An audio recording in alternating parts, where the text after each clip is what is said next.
I know with the recent changes to the UK immigration laws, I feel so much for migrants, people being separated from their family and loved ones back home because they can't come with their family anymore. I just want to say that there is a light at the end of the tunnel, or should I say that do not give up, keep trying, keep fighting.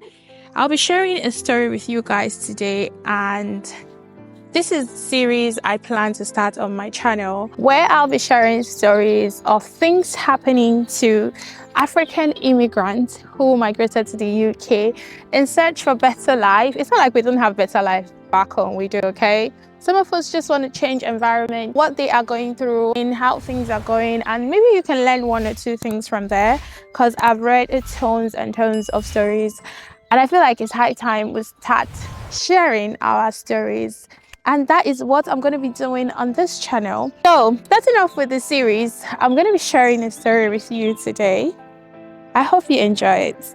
Hey guys, welcome back to my channel. If you're new or seeing my face for the very first time, my name is Faith Ojone, and this is Story Time.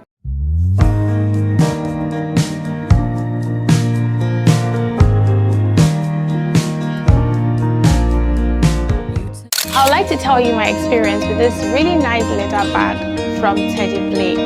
This bag made a huge difference in my bag collections.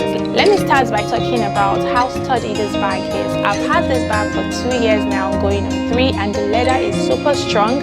It looks really fancy and classy every time I use it. The best part is, if you take good care of this bag, this is something you're going to use for a very long time. It has everything you need. It has straps that you can adjust to make it comfortable for you. It has loads of different pockets to help you stay organized while you're still looking stylish, of course.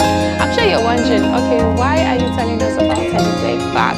That is because Teddy Blake is having a big spring sale this March, which means you can get discount up to 70% off their item.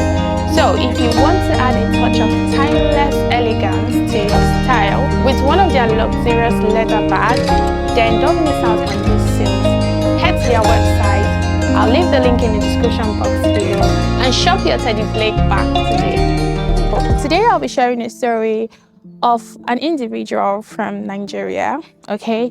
He migrated to the UK in search of a better life. He came to the UK on a Tier 4 student visa. He arrived in the UK on September 7th, 2016 under the Tier 4 student visa. His journey was filled with aspiration and dreams, eager to pursue his studies and create a better future for himself here in the UK.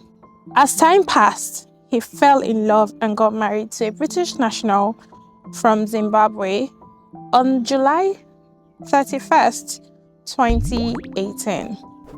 Their union was a joyous occasion, of course, marked by love and hope for the future. However, their happiness was soon overshadowed by adversity when the wife experienced an ectopic pregnancy in 2019. This heartbreaking event took a toll on her health and shattered their dreams of starting a family together. Despite the challenges they faced, their love endured and they remained committed to each other. The husband, now seeking to secure his immigration status based on marriage, encountered some hurdles along the way. His initial application was refused in December 2018 with doubt casted from the Home Office saying that their relationship was not genuine and that he got married because he wanted to get a stay in the UK. He made subsequent applications hoping to prove the authenticity of their marriage. However, each attempt was met with obstacles, including arguments that he was unlawfully present in the UK when he was applying. Despite meeting the suitability, financial and English requirements, language, his immigration status remained a sticking point, so he couldn't get a stay in the UK despite he's married. So this couple situation grew more desperate as health issue compounded by their struggle. The wife was going through health concerns, including fertility issues, chronic fatigue, and different things was happening at that point. With her family ties and medical need firmly rooted in the UK, the prospect of relocating to Nigeria seemed daunting and impractical. Their fate ultimately rested in the hands of the tribunal, where their case was heard and deliberated upon. So the judge carefully considered their circumstances, weighing the evidence presented and the applicable immigration rules.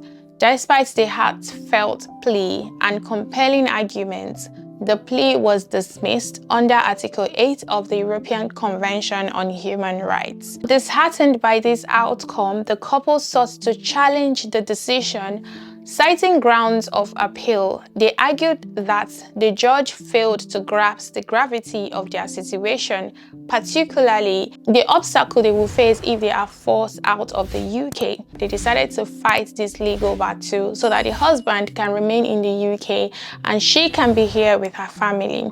They decided to take their case to a different court. Their case went to court, and every evidence that they presented to the first judge was presented to the second judge for hearing. The judge said that first judge didn't explain the wife issues and lack of connection to Nigeria were not considered for their relocation. If the first judge said that, oh, we're not going to give your husband a stay, he's going to go back to Nigeria, and because they are married, normally she would follow him back to Nigeria. But again, she lived all her life here. She came to the UK when she was 8 years old. She has a family here.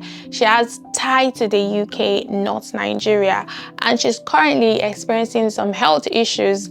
And according to the woman, she said she cannot relocate to Nigeria with her husband. She mentioned that there are unemployment in Nigeria, getting a job would be difficult. She talked about insecurity and the ritual killings. She said that Nigeria is not a safe country for her to relocate with her husband, who is Nigerian. This second judge also said that the first judge did not apply the law correctly, as it should have considered practical obstacles, not just literally impossibilities. So he didn't consider every other obstacles that could affect the woman. So during the hearing, both sides presented their arguments. The man representative highlighted the difficulty his wife has faced, while the other court said that the judge decision was reasonable. That's the first judge decision. And he criticized the first judge for focusing on the couple's intentions and immigration history rather than the actual obstacle they faced. Ultimately, the second judge decided that the judge made a mistake in his approach. The case was sent back to the lower courts for fresh hearing, as the original decision didn't consider all the relevant factors. This meant that the couple had to go through the process again, hoping for a fair outcome this time. One of the lessons I learned is that even when you become a citizen here in the UK, as long as you're not British, like you're just a naturalized citizen, your citizenship can be taken away from you. There are some crimes you will commit here in the UK that they would strip you of your citizenship. So no matter what you do, stay on the good side of the law. Thank you so much for watching. I hope you enjoyed my story time. More stories coming your way. If you have any story you want me to talk about on my channel, or anything has happened to you that you think you learned one or two things from, you want other people to be aware of, send an email to the email you'll find in the description box below, and I will definitely share your story. If you like this video, give it a thumbs up and subscribe. I'll see you guys in my next video. Bye.